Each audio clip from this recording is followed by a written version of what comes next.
नमस्कार विद्यार्थी मित्रों, धोरण 12 विषय अर्थशास्त्र। આગલા લેક્ચરની અંદર આપણે વાત કરી રીતે અર્થશાસ્ત્ર ધોરણ 12 ની અંદર કે ભાઈ આકૃતિ અને આલેખ વચ્ચેનો શું તફાવત છે। આગલા લેક્ચરની અંદર આપણે જોઈ ગયા હતા આકૃતિ કોને કહેવાય અને આલેખ કોને કહેવાય।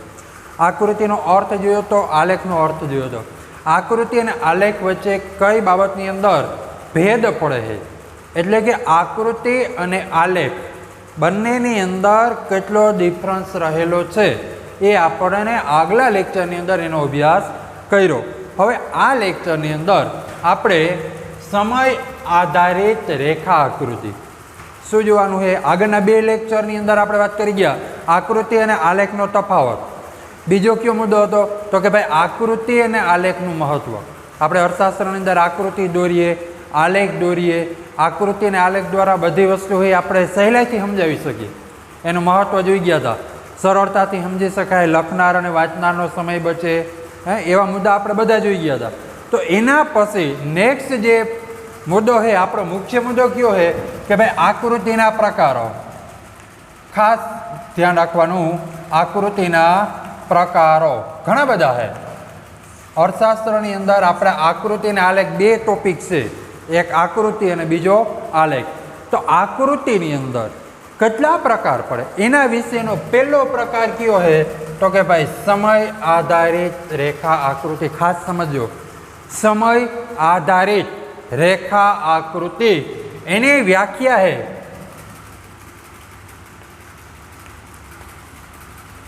कोई पण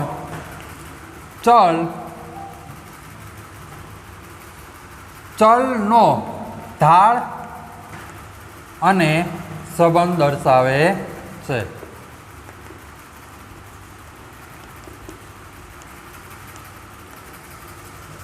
ओके, कोईपण चलनो ढाल अने संबंध दर्शावती रेखा आकृति एटले समय आधारित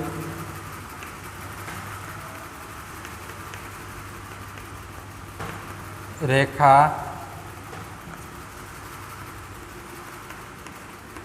શું કહે કોઈપણ ચલનો ધાર અને સંબંધ, કોઈપણ ચલનો સંબંધ કેવો હોય અથવા એનો ધાર દર્શાવતી રેખા આકૃતિ એટલે સમય આધારિત રેખા આકૃતિ। જો સમજો કોઈપણ ચલ હોય એટલે કોઈપણ માહિતી આપેલી હોય, એનો જે ચલ હોય એનો ધાર કેવો છે, ઋણ ધાર છે કે ધન ધાર, એ જે ઢાળ છે એ ઢાળ દર્શાવતી અને એ ચલ વચ્ચેનો સંબંધ, એ ચલનો ઢાળ કેવો છે અને બીજા ચલ સાથે એનો કેવો સંબંધ છે એ દર્શાવતી આકૃતિ એટલે સમય આધારિત રેખા આકૃતિ। તો સમય આધારિત રેખા આકૃતિ કેવા ઉદાહરણ દ્વારા જોઈ શકાય, જોઈએ કે ભાઈ સમય આધારિત જે રેખા આકૃતિ છે, સમય આધારિત આકૃતિ છે એની અંદર કઈ આકૃતિ આપણે મગજની અંદર વિચાર આવે ભાઈ સમય આધારિત રેખા આકૃતિનો ધાર અને સંબંધ દર્શાવતી રેખા છે, તો એ કઈ આકૃતિ હોય એને આપણે સમય આધારિત રેખા આકૃતિમાં દોરી શકીએ। તો ઉદાહરણ છે, દાખલા તરીકે માંગ રેખા અને પુરવઠા રેખા। શું કહે માંગ રેખા અને પુરવઠા રેખા। તમે ધોરણ 11 ની અંદર માંગનો નિયમ, માંગનો અર્થ, એનો નિયમ, એના વિસ્તરણ સંકોચન વધારો ઘટાડો, એવી રીતે પુરવઠાનો નિયમ, પુરવઠાનું વિસ્તરણ સંકોચન વધારો ઘટાડો, આ બધી વસ્તુ છે ને એ આપણે કેના દ્વારા દર્શાવી, સમય આધારિત રેખા આકૃતિ। સમજે મિત્રો કે સમય આધારિત રેખા આકૃતિ કિને અનુસંધાને અથવા કઈ રીતે દોરી શકાય, તો આપણે પહેલો જ ખ્યાલ આવે કે ભાઈ માંગ રેખા અને પુરવઠા રેખા છે ને એને આપણે સમય આધારિત રેખા આકૃતિ ગણી શકીએ। એ આપણે આગલા ધોરણની અંદર જોઈ ગયા।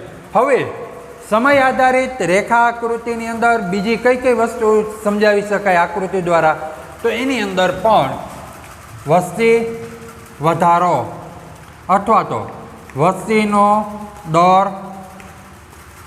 સાક્ષરતા દર, પછી બેરોજગારી દર,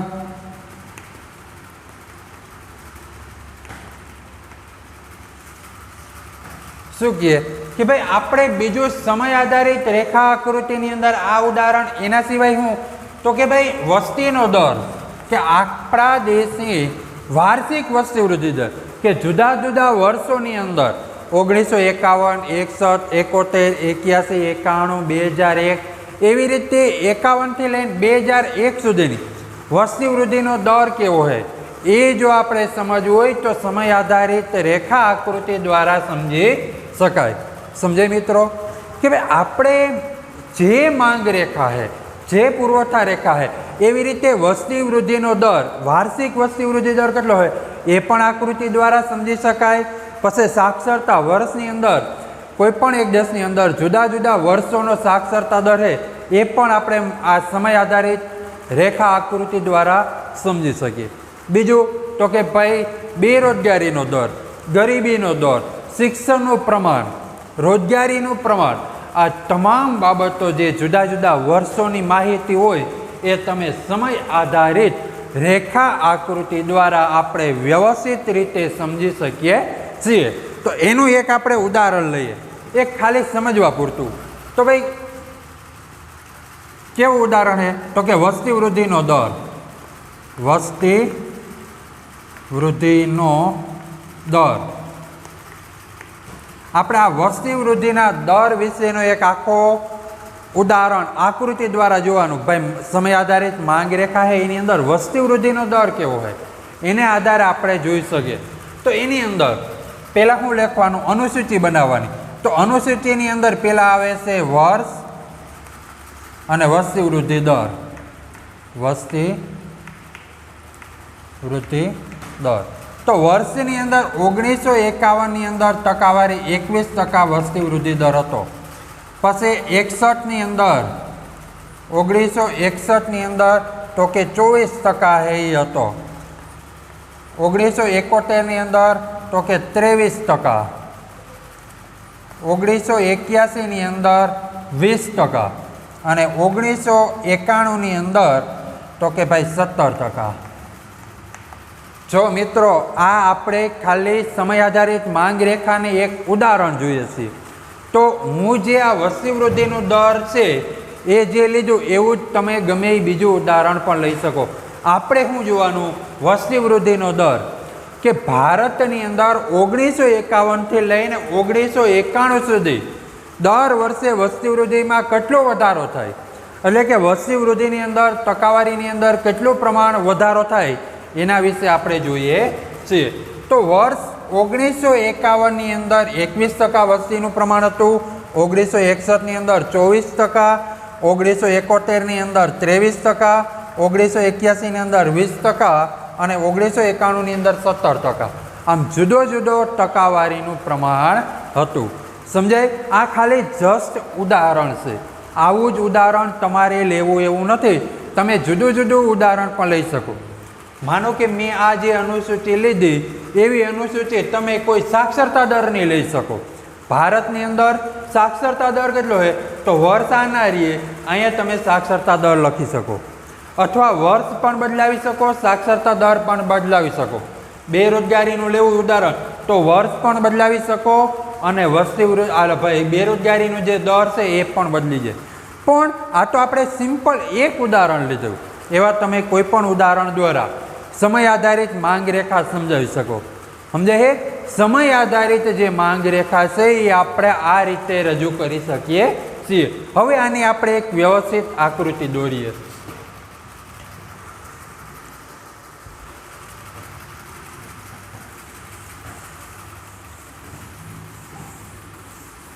તો કે આને આકૃતિ દોરવી હોય તો સૌથી પહેલા આ રીતે આપણે આકૃતિ દોરી શકીએ. શું જોવાનું? અહીંયા ઉપર વાય, ઓ અને એક્સ. જ્યારે પણ આપણે આકૃતિ દોરવાની થાય તો આ ફોર્મો પહેલાં તૈયાર કરવાનો, અથવા તો આ ફોર્મેટ પહેલાં તૈયાર કરવાનું. અને હંમેશા ઓ ખૂણા ઉપર જે આ જે દર્શાવે છે એ ઓ દર્શાવે અને એની સામેની બાજુ એક્સ ધરી અને જે ઊભી લીટી છે એ શું દર્શાવે? વાય ધરી. સમજાય? તો કે ભાઈ આને આડી ધરી કહેવાય. શું કહેવાય? અહીં ખાલી સમજવા માટે આપણે લખીએ આડી ધરી અને આ છે ઊભી ધરી. આ ખાલી સિમ્પલ સમજવા. તમને 1 માર્ક્સમાં પૂછાય કે ભાઈ આડી ધરી ઉપર કઈ વસ્તુ દર્શાવવામાં આવે, જેને આપણે OX ધરી સમજશું. તો આડી ધરી ઉપર શું દર્શાવવામાં આવે? તો કે ભાઈ સ્વતંત્ર ચલ હોય. અહીંયા સ્વતંત્ર ચલ એ પણ આપણે ખાલી લખી લઈએ, સ્વતંત્ર ચલ. અને ઊભી ધરી જે છે એની અંદર, તો કે એની અંદર હંમેશા પરતંત્ર ચલ. આવડી જાય મિત્રો? પહેલાં શું જોવાનું? તો કે આકૃતિનો ફોર્મેટ. કોઈ પણ આકૃતિ દોરતા હોય તો ખાલી એક ઊભી લીટી, એક આડી લીટી એટલું દોરવાનું. પછી આ બાજુ ઓ ધરી અને સામે એક્સ, OX આડી ધરી અને OY ઊભી ધરી. અને OX ધરી આડી ધરી છે તો એના ઉપર શું આવે? સ્વતંત્ર ચલ. અને OY ધરી ઉપર તો કે પરતંત્ર ચલ, જેની અંદર OX ધરી ઉપર હંમેશા કઈ કઈ વસ્તુ દર્શાવી શકાય એ પણ આપણે સમજી લઈએ. તો કે એની અંદર કોઈ વર્ષ હોય, સમજો અહીંયા કોઈ વર્ષ અથવા સમયગાળો, સ્થળ વગેરે બાબત દર્શાવી શકાય. કોઈ પણ સ્થળ હોય, કોઈ પણ વર્ષ હોય, અથવા તો સમયગાળો હોય, અથવા કોઈ દેશ હોય, એવી જે કંઈ માહિતી કોઈ આકૃતિ દોરતા હોય, કોઈ પણ આકૃતિ દોરતા હોય તો આ બધી વસ્તુ આપણે આડી ધરી ઉપર. અને ઊભી ધરી ઉપર હંમેશા શું દર્શાવાય? ટકાવારી. સમજો આ વસ્તુ ખાસ યાદ રાખવાની. આકૃતિ દોરો ત્યારે બે વસ્તુ સમજવાની, એક OX ધરી આડી ધરી, OY ધરી ઊભી ધરી. અને OX ધરી ઉપર હંમેશા શું દર્શાવાય? સ્વતંત્ર ચલ. OY ધરી ઉપર પરતંત્ર ચલ. 12માના બોર્ડના પેપરમાં ઘણી વખત 1 માર્ક્સમાં પ્રશ્ન પૂછાય છે. કેવો પ્રશ્ન? તો કે ભાઈ OX ધરી ઉપર કઈ બાબત દર્શાવાય? તો સ્વતંત્ર ચલ. OY ધરી ઉપર તો કે પરતંત્ર ચલ. બરાબર મિત્રો? કે OX ધરી ઉપર સ્વતંત્ર ચલ, OY ધરી ઉપર પરતંત્ર ચલ આપણે દર્શાવી શકીએ. અને આની અંદર વર્ષ, સમયગાળો, સ્થળ અને આની અંદર ટકાવારી દર્શાવવામાં આવે છે. તો આપણે આ ચેકી નાખીએ.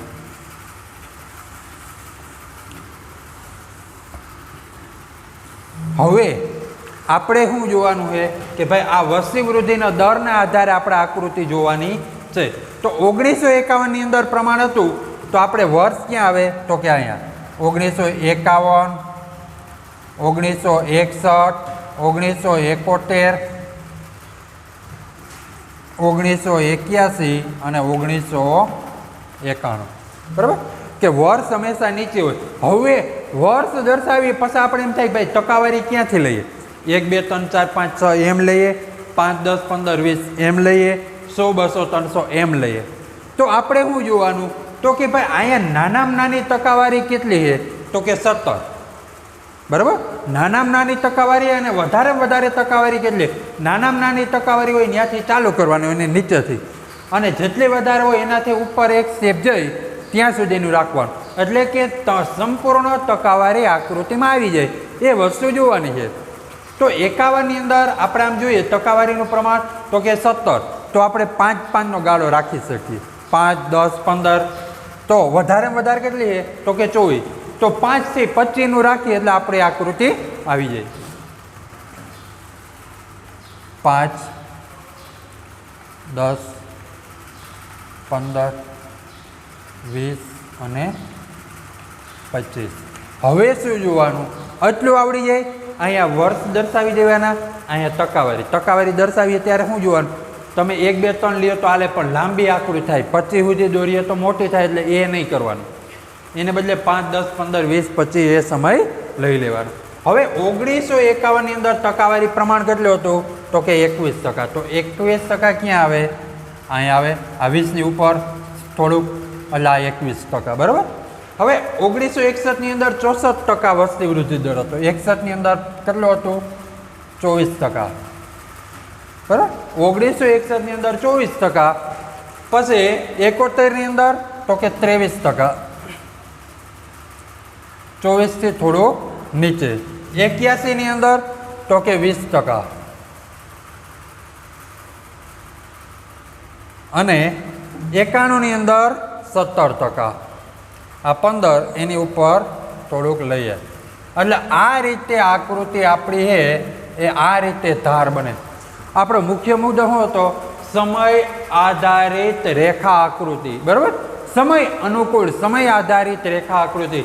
એની અંદર આ સમયગાળો આપણે જોયો તો 51 ની અંદર ટકાવારી પ્રમાણ કેટલું હોય તો 21%, 61 ની અંદર 24%, 71 ની અંદર 23%, 81 ની અંદર 20 અને 91 ની અંદર 17%. બેસે મગજમાં મિત્રો કે ભાઈ જેટલી ટકાવારી અહીં લીધી હોય એ આપણે અહીં દર્શાવવાની. હવે શું થયું? હવે તમે અહીંયા નામ આપી શકો A, B, C, D અને E. આગળ આપણે જોઈ ગયા ને આકૃતિનું મહત્વ શું? આ બધું આપણે ભૂલી જઈએ તો આ આકૃતિને આધારે આપણે કહી શકીએ કે ભાઈ તમને આ આકૃતિ દર્શાવે એટલે આપણા મગજની અંદર શું આવે તો કે 1951 ની અંદર ટકાવારી પ્રમાણ કેટલું હતું? 21%. 61 ની અંદર તાકે 24%. આવી રીતે આકૃતિ જોઈને આપણે માહિતી રજૂ કરી શકીએ ને એને કહેવાય આકૃતિ. સમજાઈ ગયો અર્થ કે ભાઈ આકૃતિ દ્વારા આપણે જે આંકડાકીય માહિતી હોય એની રજૂ કરી શકીએ. એટલા માટે આકૃતિનું મહત્વ છે અને અર્થશાસ્ત્રની અંદર એટલા માટે એનો આપણે ઉપયોગમાં લેવામાં આવે છે. તો આપણો આજનો ટોપિક કયો હતો? સમય આધારિત રેખા આકૃતિ. એની વ્યાખ્યા શું જોઈ હતી કે ભાઈ કોઈ પણ ચલ વચ્ચેનો ધાર અને તેનો સંબંધ દર્શાવતી રેખા આકૃતિને સમય આધારિત રેખા આકૃતિ કહેવાય. એ અર્થ જોયો. શેના માટે આકૃતિ દોરવામાં આવે તો કે વસ્તી વૃદ્ધિનો દર હોય, સાક્ષરતા દર હોય, બેરોજગારીનો દર હોય, એના માટે આકૃતિ દોરાય. પછી એનું આપણે એક ઉદાહરણ લીધું. આ ખાલી સિમ્પલ ઉદાહરણ છે. તમે આની જગ્યાએ બીજું ઉદાહરણ પણ લખી શકો, તમને અનુકૂળ આવે એવો આકૃતિ લખી શકો. તો આ રીતે તમે આકૃતિ લખી શકો, આકૃતિ દોરી શકો. હવે આને સમજૂતી તમારે આપવી તો આપી શકાય. કઈ રીતે તો કે ભાઈ પહેલાં શું લેવાનું? OX ધરી ઉપર. હવે અહીં શું દર્શાવવાનું? વર્ષ. OX ધરી ઉપર વર્ષ અને OY ધરી ઉપર વસ્તી વૃદ્ધિ દર. શું લખેલું છે? વસ્તી. તો આપણે હવે સમજૂતી કઈ રીતે આપી શકીએ? સિમ્પલ વસ્તુ. સમજૂતીનું બીજું નામ શું કહેવાય? વિશ્લેષણ. હવે પહેલો મુદ્દો OX ધરી ઉપર વર્ષ દર્શાવેલ છે, એક મુદ્દો. બીજો મુદ્દો OY ધરી ઉપર વસ્તી વૃદ્ધિ. જ્યારે પણ આકૃતિ હોય, આલેખ હોય, એની સમજૂતી અથવા વિશ્લેષણ જ્યારે આપણે દર્શાવવાનું થાય ત્યારે સૌથી પહેલાં આપણે જે OX ધરી ઉપર દર્શાવ્યું હોય ને એની વિગત પહેલાં લખવાની, પછી OY ધરી. તો OX ધરી ઉપર વર્ષ દર્શાવેલ છે, OY ધરી ઉપર વસ્તી વૃદ્ધિ દર દર્શાવેલ છે. આટલું સમજાઈ જાય પછી આપણે શું દર્શાવવાનું કે ભાઈ 1951માં વસ્તી વૃદ્ધિ દર 21% હતો એ મુદ્દો લખવાનો, 61 ની અંદર 24% હતો એ લખવાનો, 71 ની અંદર તો કે ઘટીને 23% થયો, 81માં 20% અને 91 ની અંદર 17%. છેલ્લે શું લખવાનું? આમ ધીમે ધીમે વસ્તી વૃદ્ધિ દર ઘટતો જાય છે એવું આપણે આકૃતિ દ્વારા સમજી શકીએ. આવી રીતે તમે કોઈ પણ આકૃતિ અથવા કોઈ પણ માહિતી આંકડાકીય હોય એને આધારે સમય આધારિત રેખા આકૃતિ બનાવી શકો. તો આજે આપણે એટલું જ રાખીએ. આવતીકાલે નવા મુદ્દા અને નવા ટોપિક સાથે મળશું. ત્યાં સુધી આવજો.